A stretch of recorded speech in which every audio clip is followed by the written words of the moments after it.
Hem, race sa ta mga kaol. Hem. So, alam ko i-share sa atong mga FB friends. Okay ba kung matawag ba ni achievement or siguro achievement sa atong kagalingon as bro sa usa ka kanang kapunungan ba. Nung ko sa una sa bata pa ko. Murag. Di ba kay ambot.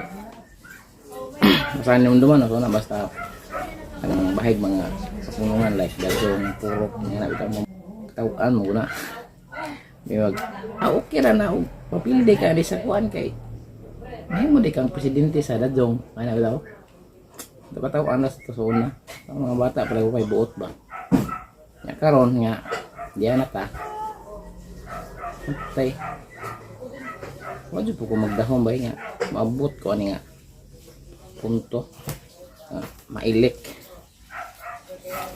Yang may mapili ba kay alam mo presidente mo gud. Kuan kalit. So may kaliwala kalit ba. Kalit kayo. Pasubo sa pamilya niya. Nga na nitabo mo tong kapunungan.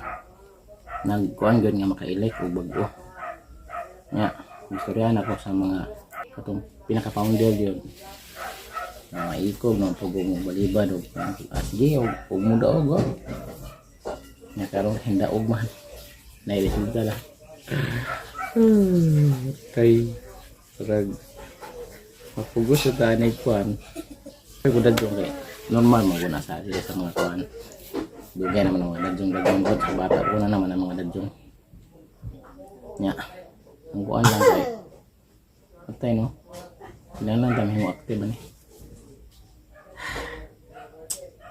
Shout out sa akong guys. Si Meme. Si Melchor Floribel. So, murag-mura tayo itong kanon. Tay. Para pasabot sa iwati aron ba. Pero sa tanang member sa among dadyong daghang salamat sa inyong pagsalig. Ang ato ni paningkamutan ug magtinabang ita ni.